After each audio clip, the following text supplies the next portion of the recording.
Hello friends, चलिए आज हम स्टार्ट करते हैं सीक्वेंस से रिलेटेड कुछ थ्योरम्स। पिछली क्लासेस में हमने सीक्वेंस की डेफिनेशन और सीक्वेंस की लिमिट पर बात की थी। लिमिट ऑफ सीक्वेंस को डिफाइन किया था और बहुत सारे एग्जांपल्स भी हमने उसमें पढ़ चुके हैं। तो आज हम देखेंगे कि कन्वर्जेंस ऑफ सीक्वेंस क्या होता है और इस पे बेस्ड कुछ थ्योरम्स। चलिए स्टार्ट करते हैं। तो देखिए, कन्वर्जेंस ऑफ सीक्वेंस, ठीक है। सीक्वेंस यानी किसी अनुक्रम का अभिसरण। तो आप कन्वर्जेंस शब्द से आप क्या समझते हैं, अभिसरण शब्द से आप क्या समझते हैं? तो कन्वर्जेंस का मतलब होता है कि जैसे हम लोग उसमें पढ़ते हैं, ऑप्टिक्स में पढ़ते हैं, ठीक है। रे ऑप्टिक्स में आपने फिजिक्स में पढ़ा होगा, प्रकाशिकी में, कि जब प्रकाश की किरणें बहुत दूर से फैलती हुई आकर के किसी एक बिंदु पर सिकुड़ जाती हैं तो हम लोग बोलते हैं कि प्रकाश अभिसरित हुआ। यानी कि जब बहुत सी फैली हुई चीजें आकर के एक बिंदु में जब सिमट जाती हैं, जैसे ऑप्टिक्स में ये काम कौन करता है, लाइट रेस को आ करके एक बिंदु पर इकट्ठा करने का काम, मिलाने का काम कौन सा लेंस करता है? तो हम लोग देखें कि कॉन्वेक्स लेंस वो काम करता है। बहुत सारी वेव्स आती हैं और जा करके वो एक बिंदु पर केंद्रित हो जाती हैं। तो इस घटना को, ये जो प्रॉपर्टी आप देख रहे हैं, ये कहलाता है कन्वर्जेंस। अब आप बोलोगे सर ये आप अचानक कहाँ फिजिक्स में चले गए? तो हमको उस शब्द को पकड़ना है, उसको सीखना है कि वो कन्वर्जेंस है क्या। अब सीक्वेंस के मामले में अगर हम देखेंगे तो कन्वर्जेंस क्या है, तो मैंने एक काम करता हूँ, मैं वही वाला एग्जांपल लेता हूँ जो मैंने आपको लिमिट ऑफ सीक्वेंस समझाते समय इस्तेमाल किया था। मैंने ऐसे निकल लिया था, याद है मुझे, 3n/n+3, और इसमें काफ़ी डिटेल में हमने चर्चा की थी। जो लोग ये वाला वीडियो नहीं देखे थे, डायरेक्ट अभी ये वाला जो वीडियो देख रहे हैं, तो वो जरूर डिस्क्रिप्शन बॉक्स में जाकर देखिएगा। आप, मैं उसका लिंक शेयर करूंगा, भूल जाऊं तो आप मुझे याद दिलाइएगा। इसकी लिमिट निकालने के लिए हमने बेहद विस्तार से चर्चा की थी। तो हम देख रहे थे कि सीक्वेंस का, आप देखो ना, एन की वैल्यू जब आप 1 रखोगे तो क्या मिलता है, 2 रखोगे तो क्या मिलता है, 3 रखोगे तो क्या मिलता है। एन की वैल्यू 1 रखो तो आप बोला तो मिलेगा आपको 3 × 1 = 3, और यहाँ 1 रखोगे तो 3 और 1 4, 3/4 मिला। आप देखना, जब हम आगे बढ़ते जा रहे थे, बढ़ते जा रहे थे, तो हमने एक चीज सीखी थी सर कि Sn-3 लेस देन एप्सिलॉन, और इस एप्सिलॉन को अब कभी हम 1/3 लिए थे, कभी 1/2 लिए थे। ये पूरा चर्चा कर चुका है हमने, इसलिए मैं यहाँ पे आपको डिटेल में नहीं बता रहा हूँ, नहीं तो बहुत लंबा काम हो जाएगा, वीडियो लंबा बन जाएगा और चीज़ें सारी रिपीट हो जाएंगी। इसलिए आप वो वीडियो को पहले देखिए, जरूर से देखिएगा। अब उसका कंक्लूजन क्या है, मैं आपको वो बता रहा हूँ कि उसका मेन थीम क्या था। तो हमने ये देखा था कि सर सीक्वेंस में हम जैसे जैसे आगे बढ़ते जाते हैं तो सीक्वेंस के टर्म्स, ये इस सीक्वेंस की बात कर रहा हूँ मैं, इस सीक्वेंस में सारे टर्म्स जो हैं आपके 3 की ओर बढ़ते जा रहे थे, यानी कि आप 3 के करीब होते जा रहे थे। सीक्वेंस का पहला टर्म, दूसरा टर्म, तीसरा टर्म, चौथा, पांचवा, छठवां, 16वां, 24वां, ऐसे जब बात चल रही थी उस दिन, तो हम लोग बोलते जा रहे थे कि सर जैसे जैसे आप सीक्वेंस में आगे बढ़ते जा रहे हो, बढ़ते जा रहे हो, बढ़ते जा रहे हो, आपके जो सीक्वेंस के जो टर्म्स हैं उनका 3 से, जो उनकी 3 से जो करीबी है, उनकी जो 3 से नजदीकी है, वो बढ़ते जा रही है, वो 3 के करीब होते जा रहे हैं, होते जा रहे हैं। मतलब आप देख रहे हैं कि सीक्वेंस के सारे टर्म्स फैलने के बजाय सिकुड़ रहे हैं, और सिकुड़ के किस बिंदु की ओर बढ़ रहे हैं, 3 की तरफ बढ़ रहे थे। तो हम बोल देंगे कि सर इस सीक्वेंस की लिमिट 3 है, ठीक है। और 3 जो कि एक फाइनाइट नंबर है और जो कि एक फिक्स नंबर है, फिक्स क्वांटिटी है, इसी वजह से हम कहेंगे कि सर ये वाली सीक्वेंस तो कन्वर्जेंट है, ये कहेंगे हम सीक्वेंस कन्वर्जेंट है।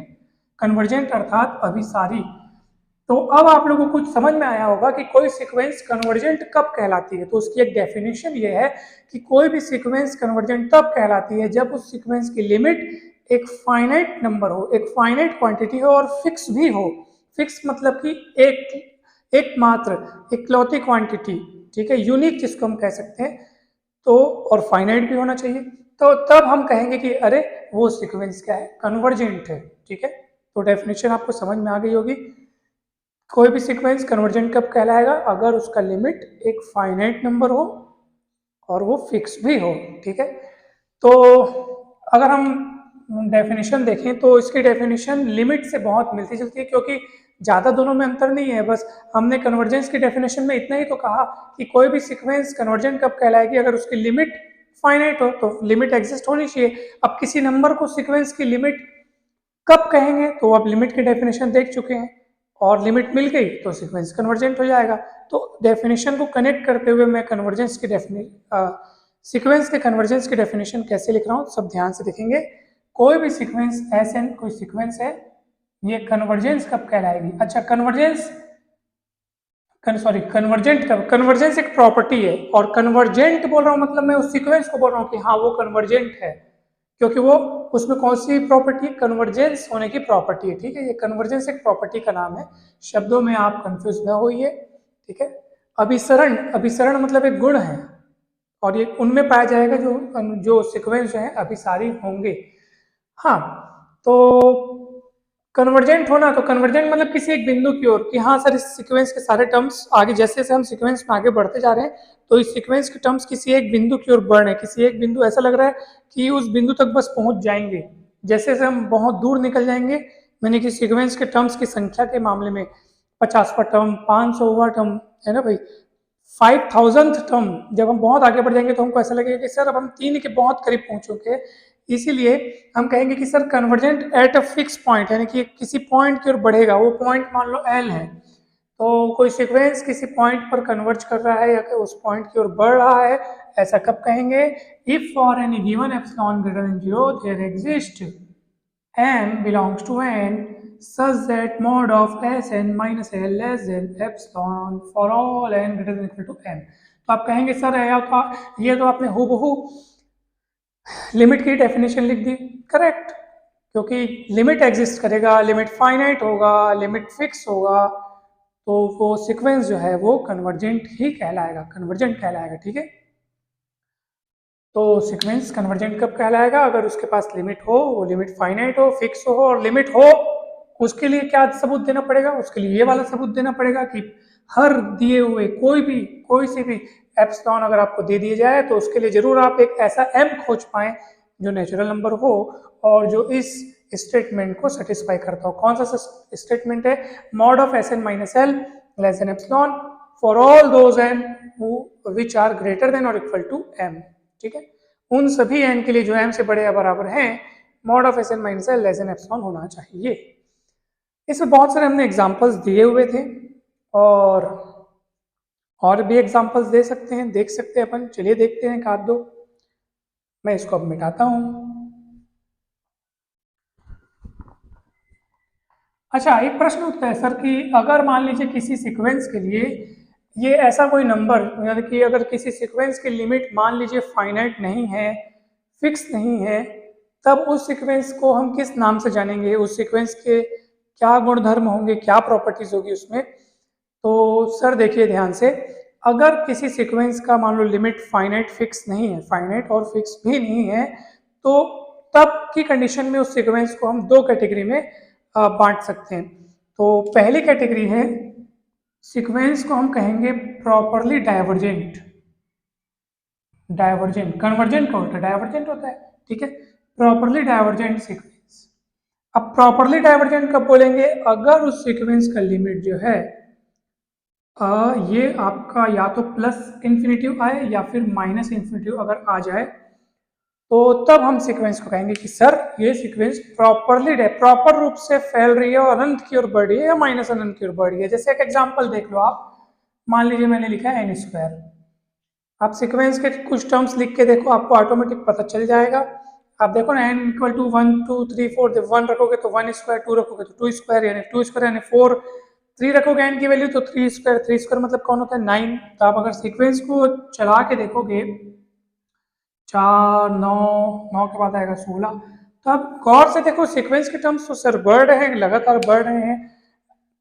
हम सोचते थे सर ये अगर ये कन्वर्जेंट होती तो इसके सीक्वेंस के टर्म्स आगे बढ़ते बढ़ते किसी एक नंबर की ओर पहुंचने वाले होते, मगर ये तो पहुंचने के बजाय और बढ़ते जा रहा है। 1 4 9 16 25 36 49 ऐसे करके ये इन्फिनाइट की ओर बढ़ रहा है। सो ये कन्वर्ज नहीं हो रहा है, ये डाइवर्ज हो रहा है। इस प्रॉपर्टी को हम लोग क्या कहेंगे, डाइवर्जेंस की प्रॉपर्टी है, और वो भी प्रॉपरली डाइवर्जेंट बिकॉज इसका लिमिट जो आएगा प्लस अनंत आएगा, क्योंकि बढ़ते बढ़ते प्लस की ओर बढ़ रहा है ना ये, तो ये प्लस इन्फिनिटी तक जाएगा। अगर अगर मान लीजिए मैं दूसरा एग्जांपल लेता हूँ, चलिए दूसरा एग्जांपल है, मान लीजिए मैं सीक्वेंस ले लिया -n, आप n की वैल्यू रखो बोला तो -1 -2 -3। अब इस सीक्वेंस को गौर से देखो, इस सीक्वेंस के टर्म्स बढ़ रहे हैं कि घट रहे हैं, आपको गौर करना है, क्योंकि नेगेटिव में है और 1 2 3 चल रहा है, मतलब ये क्रमशः क्या होते जा रहे हैं, घटते जा रहे हैं, घटते जा रहे हैं, घटते जा रहे हैं, घटते जा रहे हैं। और ऐसा कोई नंबर आपके माइंड में आ रहा है क्या? क्या ऐसा हो सकता है कि ये घटते घटते किसी एक फिक्स नंबर की ओर बढ़े? नहीं हो सकता, ठीक है। ये घटते घटते देखो ना, आप n की वैल्यू 5 करोड़ रख दोगे तो -5 करोड़वें नंबर में इसका -5 करोड़ टर्म आएगा, उसके बाद भी गिनती समाप्त नहीं होती। तो ये चलते चलते माइनस इन्फिनिटी की तरफ बढ़ रहा है, अर्थात किसी फिक्स नंबर की ओर नहीं बढ़ रहा है। इसलिए हम इस सीक्वेंस को भी हम क्या कहेंगे, प्रॉपरली डाइवर्जेंट सीक्वेंस कहेंगे। ये सीक्वेंस भी प्रॉपरली डाइवर्जेंट है, ये माइनस इन्फिनिटी की तरफ डाइवर्ज हो रही है, ये प्लस इन्फिनिटी की तरफ डाइवर्ज हो रही है, डाइवर्जेंट की कैटेगरी में दोनों है। अब ये मैं आता हूँ दूसरे नंबर के इस सीक्वेंस पे। मैंने क्या कहा, जो सीक्वेंस कन्वर्जेंट नहीं है उनकी कैटेगरी 2 है, प्रॉपरली डाइवर्जेंट, और जो दूसरी कैटेगरी की सीक्वेंस है वो है ऑस्किलेटरी सीक्वेंस। ऑस्किलेटरी बोल दो या ऑस्किलेटिंग सीक्वेंस बोलो, ठीक है, ऑस्किलेटिंग सीक्वेंस, करेक्ट। तो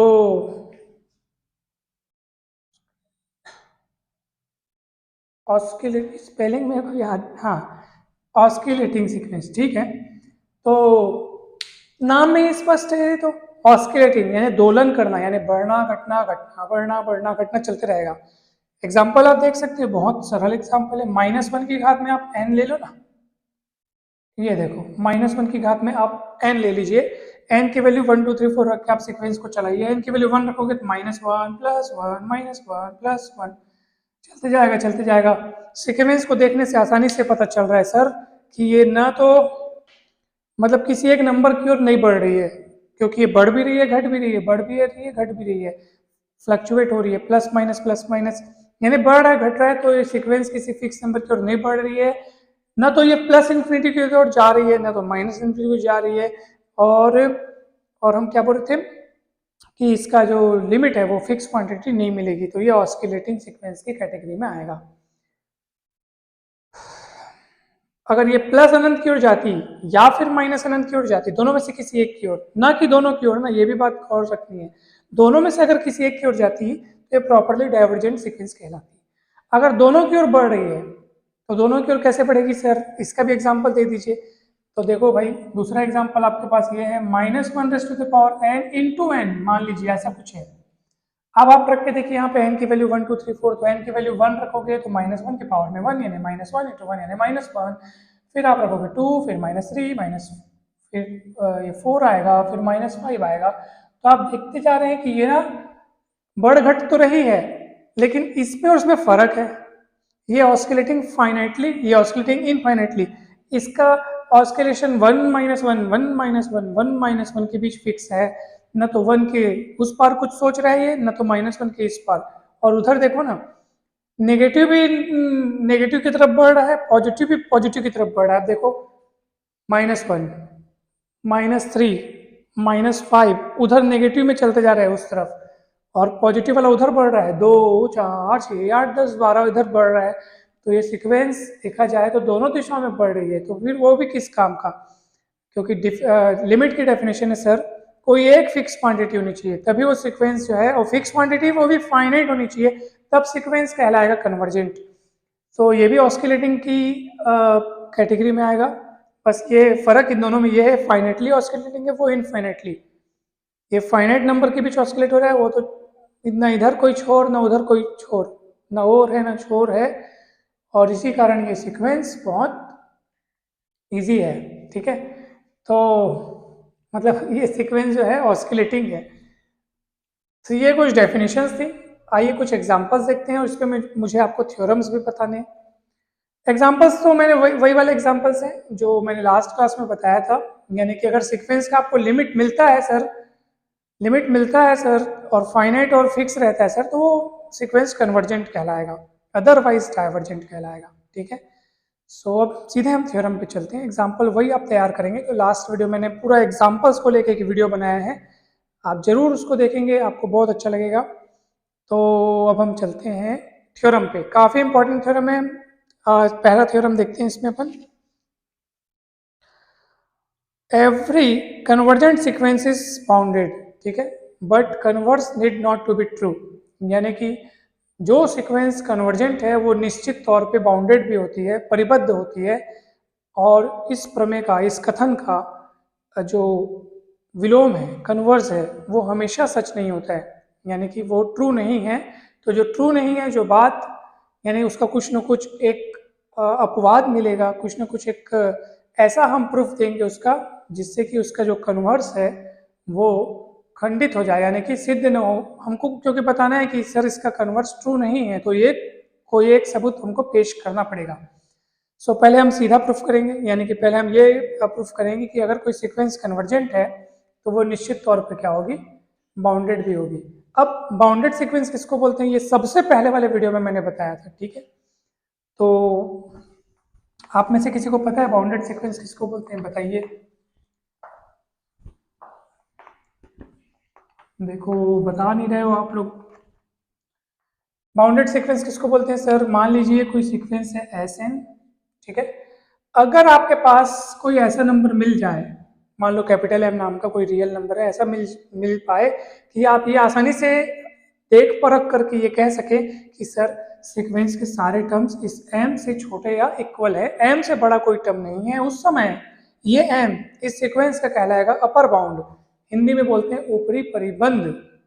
ठीक है, और अगर आपको कोई ऐसा नंबर में मिल जाए कि आप इस जिसको देख के परख के आसानी से ये कह सके कि सर ये जो स्मॉल एम नाम का नंबर है वो सीक्वेंस के सारे टर्म्स से छोटा या बराबर है, कोई भी टर्म, ठीक है, सीक्वेंस का कोई भी टर्म इस एम से और छोटा नहीं है।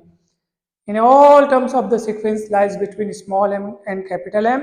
Therefore, small m is called lower bound, capital M is called upper bound. And क्योंकि इसके इस सीक्वेंस के लिए आपको लोअर अपर बाउंड दोनों मिल रहे हैं, तो इस सीक्वेंस को आप कहेंगे बाउंडेड सीक्वेंस। ठीक है, अब हमको क्या बताना है वो सुनो सर, हमारा थ्योरम का स्टेटमेंट क्या है सर, वो जरा देखना पड़ेगा ना सर। अब मैं इसको इसको भी मिटा देता हूँ, मैं थ्योरम का स्टेटमेंट लिखता हूँ।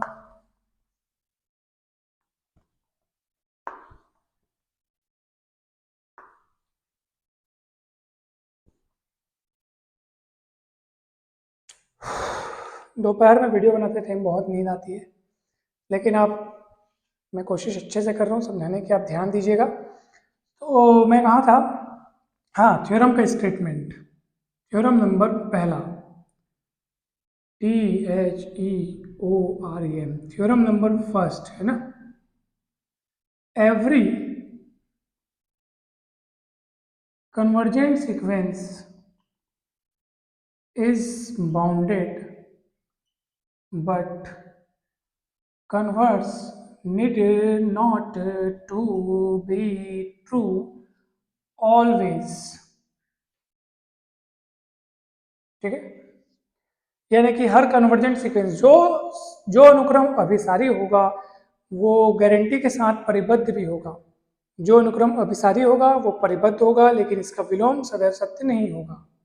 ठीक है, प्रूफ करें, चलिए प्रूफ करते हैं, ध्यान से देखिएगा, जो अच्छे से समझेगा ना, जो पिछले टॉपिक को अच्छे से समझा होगा उसको ये आसानी से समझ में आ जाएगा। लेकिन अगर अभी तक आपने लिमिट का वीडियो नहीं देखा है, लिमिट ऑफ सीक्वेंस का वीडियो नहीं देखा है, सीक्वेंस की बेसिक प्रॉपर्टीज और बहुत सारे टाइप्स भी मैंने बताया था, उसको वीडियो जरूर देखो, तब ये आपको एक बार में समझ में आ जाएगा, नहीं तो कठिन लगेगा। ठीक है, चलिए आगे बढ़ते हैं। Every convergent sequence is bounded, तो भैया हम यहाँ पे एक काम करेंगे, एक सीक्वेंस लेके चलेंगे और मान लेंगे कि वो सीक्वेंस कन्वर्जेंट है, तत्पश्चात हम उसको सिद्ध करके दिखाएंगे कि वो सीक्वेंस बाउंडेड भी है। तो लेट अस सपोज ऐसे कोई सीक्वेंस है और ये बेचारी सीक्वेंस कैसी है, कन्वर्जेंट सीक्वेंस है।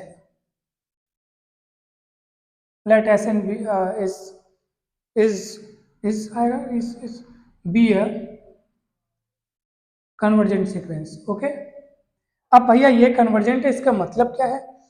तो डेफिनेशन में मैंने क्या बताया कि अगर कोई सीक्वेंस कन्वर्जेंट है तो निश्चित तौर पर इसकी एक फाइनाइट और फिक्स लिमिट का अस्तित्व होगा, एग्जिस्टेंस होगा, ठीक है। तो therefore Sn has unique and unique, या उसको लिखो आप यूनिक एंड फाइनाइट या फिक्स एंड फाइनाइट, हाँ ऐसे लिख देते हैं, चलो unique and finite limit, unique and finite limit. तो ये लिमिट होगा और मान लो उस लिमिट को हम लोग कह देते हैं एल, ठीक है। तो उसके लिए सर ये वाला पूरा डायलॉग छापना पड़ेगा हमको। Therefore for each epsilon greater than 0 there exists m such that mod of Sn minus L less than epsilon। और सर ये जो हम लोग लिखे ना each epsilon greater than 0, तो हम लोग एप्सिलॉन को, अब एप्सिलॉन तो each एप्सिलॉन मतलब किसी भी एप्सिलॉन के लिए बात सच होनी चाहिए। फॉर एनी एप्सिलॉन, आर्बिट्ररी है क्योंकि एप्सिलॉन अपनी मर्जी से कुछ भी चुना जा सकता है, और सारे एप्सिलॉन के लिए बात सच होनी चाहिए। तो इस एक काम करता हूँ, थ्योरम को थोड़ा सरल बनाने के लिए मैं एप्सिलॉन को 1 ले लेता हूँ, क्योंकि 1 सबसे सरल अंक है, तो मैं 1 ले लेता हूँ, ठीक है। तो मैं यहाँ पे लिखता हूँ for any epsilon greater than 0 से मान लेते हैं लेट एप्सिलॉन इक्वल 1, ठीक है। वह ग्रेटर देन 0 होना चाहिए, फिर आप फिलहाल हम यहाँ पे 1 लेते हैं, तो नीचे भी मैं लिखूंगा 1, ठीक है, 1 लिख लिया। और ये बात सच होनी चाहिए सर किन के लिए? For all n greater than equal to m, m1 ले लेता हूँ क्योंकि स्मॉल m का मेरे को आगे यूज है, ठीक है। तो मैं क्या लिख रहा हूँ कि Sn is unique and finite limit, उस लिमिट का नाम दे दिया L, डेफिनेशन में बिठाते हैं अब। For any epsilon greater than 0, किसी एप्सिलॉन, किसी दिए हुए for any epsilon greater than 0, तो मान लो एप्सिलॉन की वैल्यू 1 ले लिया मैंने, देयर एग्जिस्ट m1, तब यानी कि m1 का अस्तित्व किस प्रकार होगा, जो इस स्टेटमेंट को सेटिस्फाई करेगा, यानी mod of Sn minus L less than 1 for all n greater than equal to m1। अब सर इसको कैसे तोड़ते मैं आपको बताया था उस दिन डिटेल में। मॉड में जो चीज़ लिखी है उसको लिख दो यहाँ पे, और इसको ये प्लस में, यही आएगा इधर माइनस में, ऐसे आप इसको लिख दो, ये वाली बात बाजू में लगा दो, ऐसा, ठीक।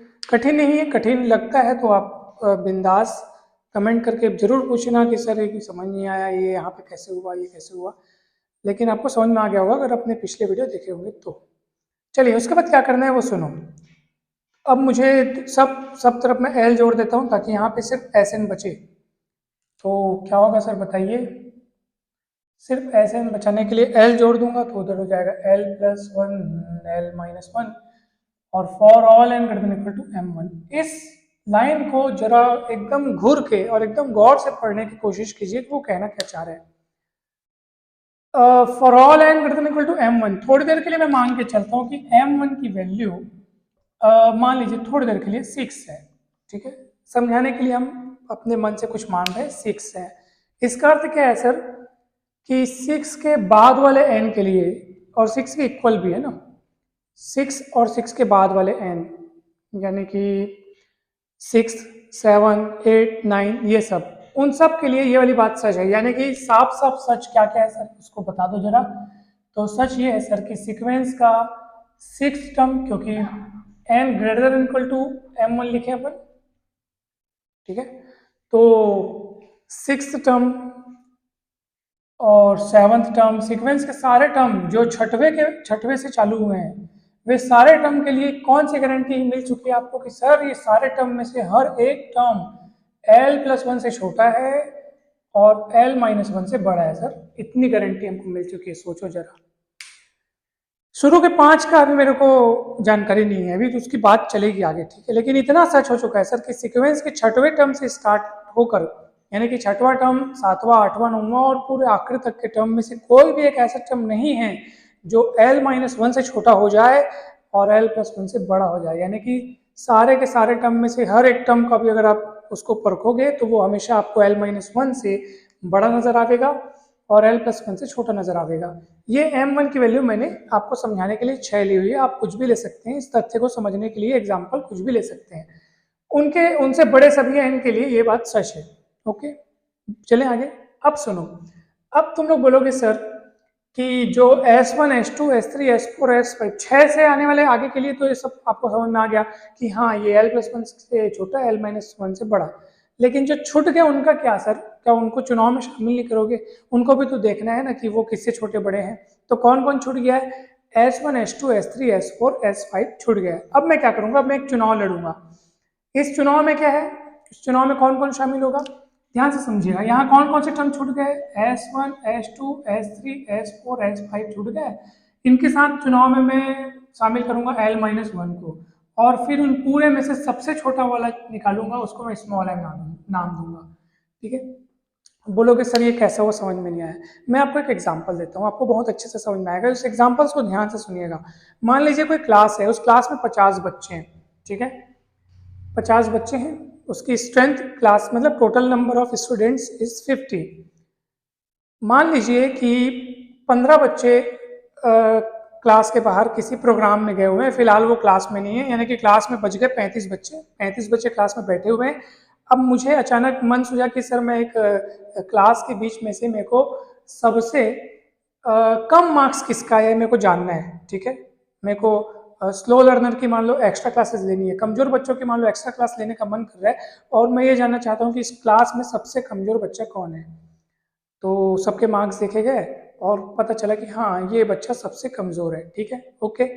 अब तो जब एक बच्चा उसमें से पता चल गया कि सर ये सबसे इसके नंबर कम आए हैं, ये चुनाव आपने कितने लोगों में किया है? अभी 35 लोगों में। हो सकता है सर कि 35 लोगों में से चुनकर आपने जिस बच्चे को निकाला है बाहर कि हाँ सर ये वाला जो बच्चा है उसका मार्क्स सबसे कम है, 15 जन जो अभी बाहर गए हैं हो सकता है उससे भी कम मार्क्स वाला कोई बच्चा बाहर हो। ठीक है, बात को ध्यान से समझिएगा। अभी हमने चुनाव पूरे में नहीं किया, अभी हमारा चुनाव 35 जन में हुआ है। ठीक, अब वो प्रोग्राम निपटा के क्लास में आते हैं, ठीक, वो 15 बच्चे। अब मुझे क्या करना चाहिए? अब मुझे पूरे 50 में से सबसे कम मार्क्स वाला बच्चा अगर चुनना हो तो मैं क्या करूंगा? क्या पूरे 50 में फिर से चुनाव करवाऊंगा कि चलो भाई फिर से एक काम चालू किया जाए? नहीं, ऐसा मैं नहीं करूंगा भाई। एक स्टूडेंट्स जो चुना जा चुका है उन 35 लोगों में, और उसका मार्क्स कम आया है उन 35 लोगों में, सबसे कम मार्क्स वाला जब चुना जा चुका है तो मैं क्या करूंगा? एक नया चुनाव करवाऊंगा जिसमें वो 15 शामिल होंगे, ये स्टूडेंट्स जो उन 35 में चुना जा चुका है वो भी शामिल होगा। अब कितने लोग हो गए सर? टोटल 16 लोग हो गए। उन 16 में से फिर सबका मार्क्स देखा जाएगा। फिर अगर जो जिसका मार्क्स सबसे कम आता है उसको हम चुनेंगे कि हाँ इसका मार्क्स सबसे कम आया है, तो वो जो अब जो चुनोगे ना वो पूरे 50 में एक चुन लिया जाएगा। क्यों? क्योंकि 50 में क्यों बोल रहा हूँ मैं? क्योंकि इस चुनाव में तुमने एक बंदा ऐसा बिठाला है जो उन 35 में सबसे कम मार्क्स वाला चुनकर आपके पास आया हुआ है। तो ऐसा हो ही नहीं सकता कि इसमें से जो मार्क्स इन 16 लोगों में से जो आप जिस बंदे को चुनोगे उससे भी कम मार्क्स वाला उन 35 में कोई निकल जाए, ऐसा हो ही नहीं सकता। क्योंकि इस चुनाव में वो बंदा भी शामिल था जो ऑलरेडी उन 35 से चुनकर आया है। बात कुछ समझ में आ रही होगी आपको? ठीक है, बस उसी पूरी बात को यहाँ फिट कीजिए। l-1, गौर से देखिए, l-1 सीक्वेंस के किन किन टर्म्स से छोटा है? क्योंकि m1 मैंने अपने मन से यहाँ पे 6 लिया था, एग्जाम्पल के लिए आपको समझाने के लिए 6 लिया था। तो आप गौर से देखिए कि l-1 के पास कौन कौन सी जानकारी l-1 को देख के मिलती है। सर ये सीक्वेंस के 6वें टर्म, 7वें टर्म, 8वें, सारे के सारे 6वें से आगे आने वाले सारे टर्म्स से छोटा है सर l-1। लेकिन किन के बारे में आपको जानकारी पता नहीं है sir? S1, S2, S3, S4, S5। Sir l-1 इनमें से किसी से बड़ा है या छोटा है ये पता नहीं है, तो मैं क्या करूंगा सर? लेकिन इतना पता है कि 6वें से सारे आने वाले जितने भी टर्म्स हैं उन सब से छोटा l-1 सर, पता चल चुका है सर। कैसे पता चला है? यहाँ पे लिखे ना, देखो हम लोग, l-1 से बड़ा है Sn, उससे छोटा है l+1, और ये बात सच है उन सभी n के लिए जो 6 से बड़े या बराबर है, यानी कि 6वें से आगे आने वाले सारे टर्म्स में l-1 सबसे छोटा है। लेकिन जो शुरू के 5 जन बच गए हैं सर, तो अब मैं एक नया चुनाव रखूंगा। नए चुनाव में बोलूंगा भैया ये जो शुरू 5 टर्म बच गए वो लोग शामिल हो जाओ चलो, और जो उनमें से ऑलरेडी सबसे छोटा है l-1 उसको शामिल किया। अब 6 लोगों का टोटल, अब 6 लोगों के बीच चुनाव होगा सबसे कम वाला, सबसे कम नंबर किसका या सबसे वैल्यू कम किसकी है। अब जो चुनकर सब सामने आएगा सर, ध्यान से देखिएगा, ये m कौन है, मिनिमम ऑफ है ना, इसको यहाँ पे लिखना चाहिए मुझे मिनिमम ऑफ, मिनिमम ऑफ यानी कि इनमें से अब जो सबसे कम होगा m, उस स्मॉल m को आप बोल सकते हो कि सर ये स्मॉल m जो है ना सीक्वेंस के सारे टर्म्स में से सबसे छोटा है, इससे यानी कि एक ऐसी क्वांटिटी है कि सीक्वेंस के सारे टर्म्स इस m से, स्मॉल m से बड़े या बराबर है। और ऐसा आप डेफिनेटली बोल सकते हो, क्यों?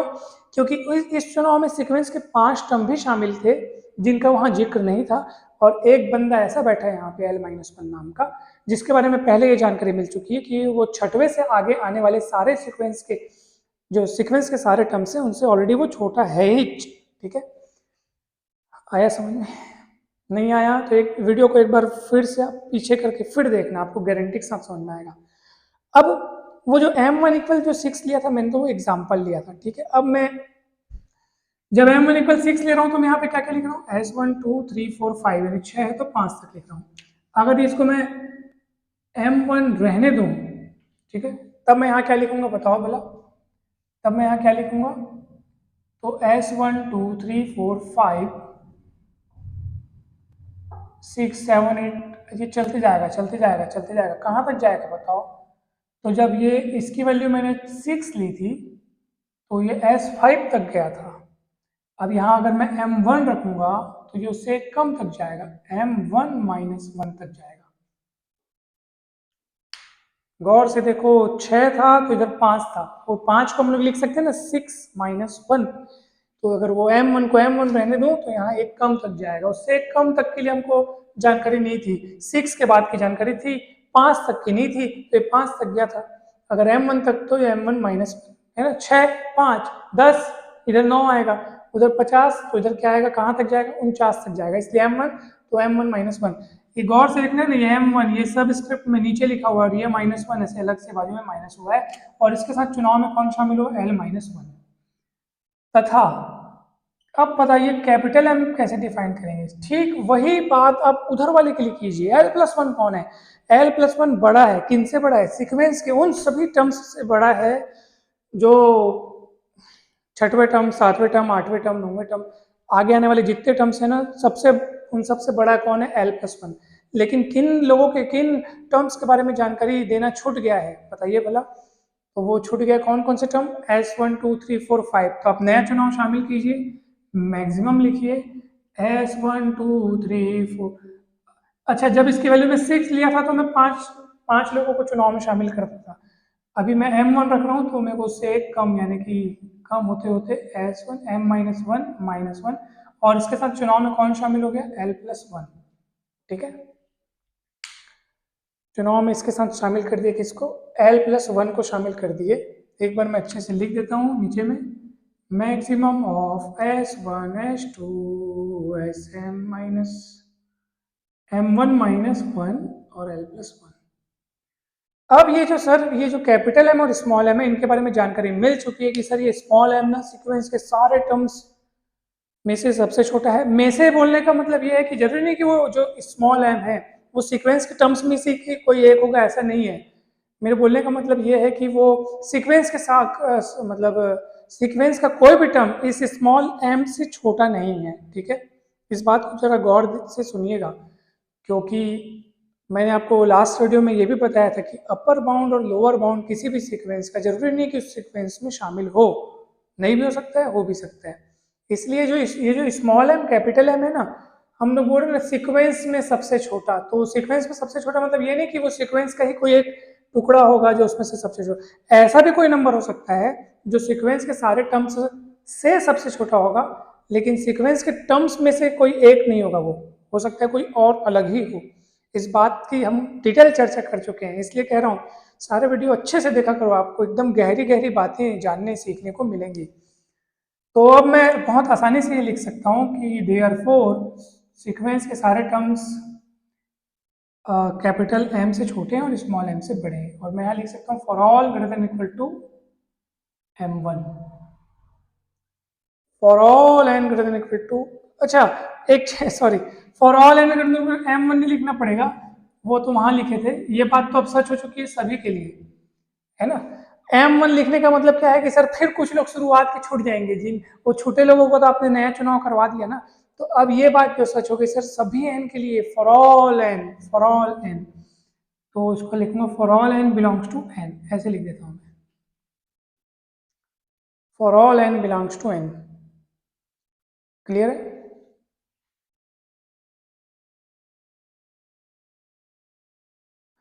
इससे सिद्ध होता है कि अच्छा सीक्वेंस के सारे टर्म्स एम से बड़े हैं और कैपिटल एम से छोटे हैं, तो ये सीक्वेंस क्या हो गई? बाउंडेड। सीक्वेंस हो गई बाउंडेड। ठीक है, यहाँ जो लिखा है अगर आपको दिख नहीं रहा है तो मैं एक बार पढ़ देता हूँ।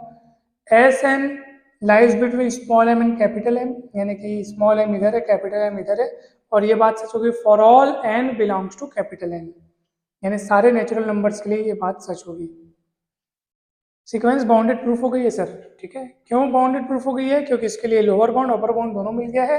पता चल चुका है कि सीक्वेंस के सारे टर्म्स एम से बड़े और कैपिटल एम से छोटे हैं, स्मॉल एम से बड़े हैं। अब कुछ ऐसा एग्जांपल देखते हैं कि जिसमें हम इस बात को बोल सके कि converse need not to be true. जरूरी नहीं है कि इसका विलोम भी उतना ही सच हो। ठीक है, यानी कि उतना ही सच हो मतलब कि हमेशा ये सिद्ध नहीं है। कैसे सर? इसका मतलब क्या है sir? Every convergent sequence is bounded but every bounded sequence is convergent, ये सच नहीं है। जरूरी नहीं कि जो सीक्वेंस बाउंडेड हो वो कन्वर्जेंट भी हो। एग्जाम्पल, इसके कन्वर्स में मैं एग्जांपल ले रहा हूँ। एग्जांपल मान लीजिए मैं लिखा -1 की घात में n, ये बेचारी सीक्वेंस को आप चला के देखो, -1 1 -1 1, बाउंडेड है। क्यों बाउंडेड है? सीक्वेंस का कोई टर्म 1 से बड़ा नहीं है, कोई टर्म -1 से छोटा नहीं है। 1 इसका अपर बाउंड है, -1 इसका लोअर बाउंड है। अपर बाउंड लोअर बाउंड दोनों एग्जिस्टेंस में है, दोनों फाइनाइट है, इसलिए ये सीक्वेंस बाउंडेड हो गई। अपर बाउंड किसको बोलोगे? 1 को। क्यों? सीक्वेंस का कोई टर्म 1 से बड़ा नहीं है। लोअर बाउंड किसको बोलोगे? -1 को। क्यों? सीक्वेंस का कोई भी टर्म -1 से छोटा नहीं है। तो सीक्वेंस बाउंडेड हो गई बट कन्वर्जेंट नहीं है। क्यों नहीं है कन्वर्जेंट ये सीक्वेंस? बिकॉज कन्वर्जेंट की डेफिनेशन क्या है कि कोई भी सीक्वेंस कन्वर्जेंट कब कहलाती है? यदि एक इसकी फाइनाइट और फिक्स लिमिट हो। सीक्वेंस के सारे टर्म्स किसी एक फाइनाइट नंबर की ओर बढ़ते हुए, चलते हुए या आपको दिखाई दे। ये दिख रहा है इसको देख के कि ये किसी फिक्स नंबर की ओर जा रहा है? नहीं दिख रहा है। क्यों? 1 आ रहा है, अगले पद में -1 आ जा रहा है, फिर से 1 आ जा रहा है, फिर -1 आ जाता है, ये तो ऑस्किलेटिंग सीक्वेंस हुआ ना, तो ये कभी भी कन्वर्जेंट नहीं होगा। लेकिन बाउंडेड है, तो इसे ये बात का जो विलोम है वो यहाँ पे लागू नहीं हो रहा है। ठीक है, यानी कि जरूरी नहीं कि जो सीक्वेंस बाउंडेड हो वो कन्वर्जेंट भी हो, ऐसा जरूरी नहीं है। भाई राम राम राम। थ्योरम अच्छे से समझ में आया होगा, बेहद अच्छे से समझ में आया होगा। कहीं भी डाउट होगी तो बिंदास पूछ लेना, सब कुछ समझ में आ गया होगा। कोशिश भरपूर किया हूँ, और वीडियो अच्छा लगता है तो ज़रूर लाइक करें, चैनल को सब्सक्राइब करें, वीडियो को शेयर करें, सारे फ्रेंड्स को भेजें। सारे फ्रेंड्स जो दूर दराज के गाँव में, शहरों में फैले हुए हैं, आपके दोस्त मित्र यार सगे संबंधी सखा, सबको भेजो। ये वीडियो बहुत काम का है। चैनल को अगर अभी तक आपने सब्सक्राइब नहीं किया है तो सब्सक्राइब करें, बेल आइकन को प्रेस करना ना भूलें, क्योंकि जब भी मैं कोई वीडियो अपलोड करूंगा तो उसका नोटिफिकेशन सबसे पहले आपको जाएगा। धन्यवाद, बहुत बहुत आप सभी का धन्यवाद। आप सभी मस्त रहें, स्वस्थ रहें, हंसते रहें, खेलते रहें, मुस्कुराते रहें और पढ़ते भी रहें। धन्यवाद।